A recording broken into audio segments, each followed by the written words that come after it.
पर। मैं हूं अंकित अवस्थी, आप हैं मेरे साथ में। एक ऐसी खबर जिसके बारे में हमने आपको बहुत पहले भी एक बार डिस्कस किया था और बताया था कि किस प्रकार से चीन के अंदर अब तक का सबसे बड़ा बैंक फ्रॉड हुआ था। हमने आपके सामने बहुत पहले भी ये खबर कवर की थी। हो सकता है आपको याद हो, हमने जुलाई के सेशंस में आपके सामने कुछ इस तरह की तस्वीरें साझा की थी जिसमें आपको ये दिखाया था कि किस प्रकार से चाइना के अंदर बैंक्स के बाहर लोग लंबी कतारें लगाकर खड़े हैं। इसके साथ साथ मैंने आपके सामने ये सेशन भी किया था, आप उठा के देख सकते हैं। 1 महीने पहले मैंने आपके सामने ये सेशन किया था जिसमें मैंने चर्चा की थी कि चीन की बैंकों के सामने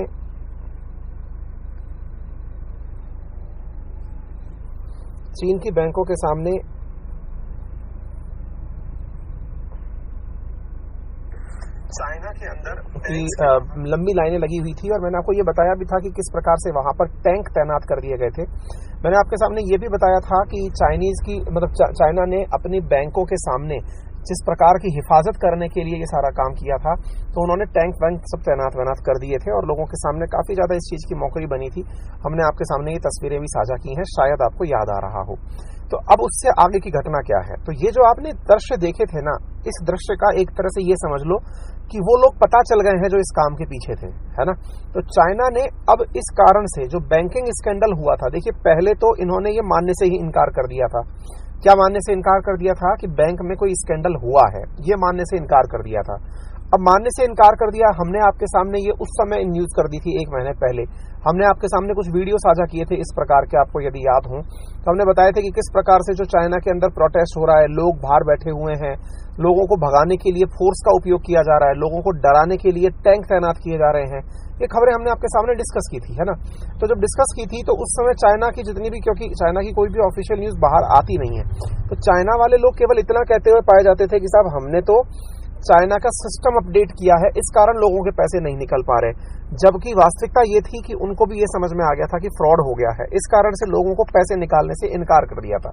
लोग पैसे वैसे निकाल नहीं पा रहे थे, परेशानियां हो रही थी।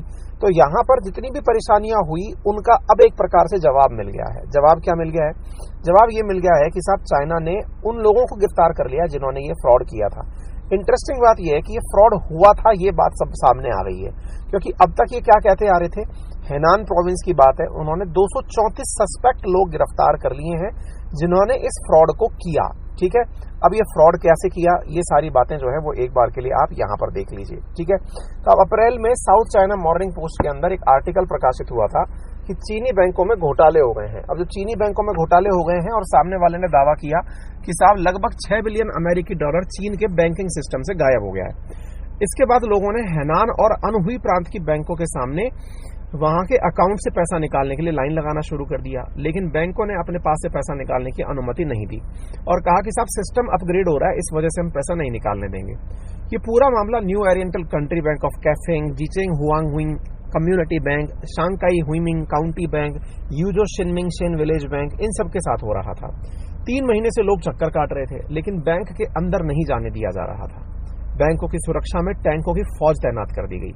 ये वही शेडोंग क्षेत्र के रिझाऊ की सामने की एक तस्वीर है जहां पर बैंक की स्थानीय शाखा के बाहर टैंक तैनात कर दिए गए थे। आपको याद होगा कि जब ये घोटाले की खबर बाहर आई और जब टैंक लोगों ने देखा तो तियानमेन स्क्वायर की बात याद आने लगी थी कि चाइना ने एक बार ऐसे ही लोगों के सामने यानी प्रोटेस्टर्स को खत्म करने के लिए लोगों पर टैंक चला दिया था।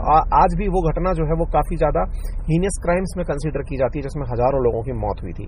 तो अब ऐसी स्थितियां जो व्याप्त हुई, तो अब इसके बारे में आज क्या हुआ है कि यूं समझ लो कि इनको अपना असली गुनहगार पता चल गया है। तो एक मास्टरमाइंड साहब है जिनका नाम है लू लिवेई। ये कोई मास्टरमाइंड का मतलब ये नहीं मास्टर है और उसके पास माइंड है। मास्टरमाइंड का मतलब गुनहगार कोई व्यक्ति है जिसने इस पूरे क्राइम को रचा है। वो व्यक्ति जो है 2011 से अपनी गैंग के साथ ग्रामीण बैंकों की मदद से आपराधिक गतिविधियां चला रहा था। ग्रामीण बैंक, रूरल बैंक जैसे अपने इंडिया में भी होती हैं।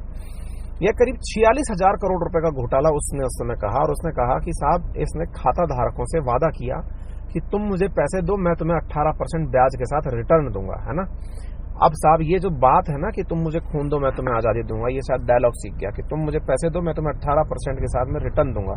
लोग लालची हो जाते हैं क्योंकि कोविड-19 पैंडेमिक में अपना धंधा पानी तो चल नहीं रहा था। लोगों ने सोचा यार ये पता नहीं कौन सा नया धंधा सीख गया है जो इतना बड़ा ब्याज दे रहा है। ऐसा आप लोगों ने भी अपने क्षेत्रों में कई बार देखा होगा, बड़े ब्याज के लालच में बहुत सारे लोग पैसा आपके पास से इकट्ठा कर लेते हैं, 10-15 लोगों को पैसा रिटर्न कर भी देते हैं ताकि उनको ये विश्वास हो जाए कि हाँ साहब हमारा ब्याज इनको वापस दे दिया है, और बड़े अमीर की तरह से लोग उनको उठा उठाकर अपने घर का पैसा पकड़ा देते हैं और फिर ये लोग फाइनली फरार हो जाते हैं। ठीक है, तो कोविड-19 के समय ऐसा हुआ कि हजारों लोगों ने हैनान और अनहुई प्रांत की 6 बैंकों में अधिक रिटर्न के लिए अपना धन जमा करा दिया। हैनान स्थित बैंक जो है उसके ग्राहकों को जब ये पता चला कि बैंक से पैसा नहीं निकाल सकते, तो भाई साहब उन लोगों ने कंपनी के ऊपर धोखाधड़ी का मामला दर्ज कर दिया कि साहब ये हमारे साथ हुआ क्या। ऐसी स्थिति में पीपल्स बैंक ऑफ चाइना जो है उसके सामने 10 जुलाई को लोगों ने प्रदर्शन करना शुरू कर दिया। चाइना का रूरल बैंकिंग सिस्टम जो है वो बुरी तरह से अफर्ट हुआ इस पूरी घटना के बाद में। और सबसे बड़ी बात आपको मालूम होगी, यहाँ पर प्रॉपर्टी बबल लंबे समय से चल रहा है, यानी कि प्रॉपर्टी की कीमतें जो है वो आसमान में है, लेकिन खरीदार उनको लेकर के मिल नहीं रहा है। तो एक प्रकार से इस तरह की जो स्थितियां बनी, देखिए बैंकिंग फ्रॉड होना ये दर्शाता है, कोई भी देश हो, चाहे वो हमारा भारत हो या कहीं भी हो, 2 बातें दर्शाता है। एक कि लोगों के पास ना प्रॉपर एम्प्लॉयमेंट है, ना ही लोगों के पास में पैसा है। आप पूछेंगे क्या बात कर रहे हो, फिर बैंक फ्रॉड कैसे हो गया? अरे भैया देखिए, जालसाजी, चोरी ये सभी तभी होने लगती है जब इंसान के पास में रोजगार नहीं होता है। रोजगार वाला आदमी इन सब चीजों के ऊपर समय ही नहीं दे पाता है, ठीक है ना।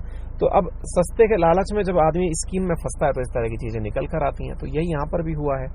अब स्कैम बाहर कैसे आया? तो स्कैम बाहर कैसे आया कि कोविड-19 लॉकडाउन के दौरान हजारों लोगों ने हैनान और अनहुई बैंक के अंदर 6 बैंकों में अधिक रिटर्न के लिए अपना धन जमा कराया था।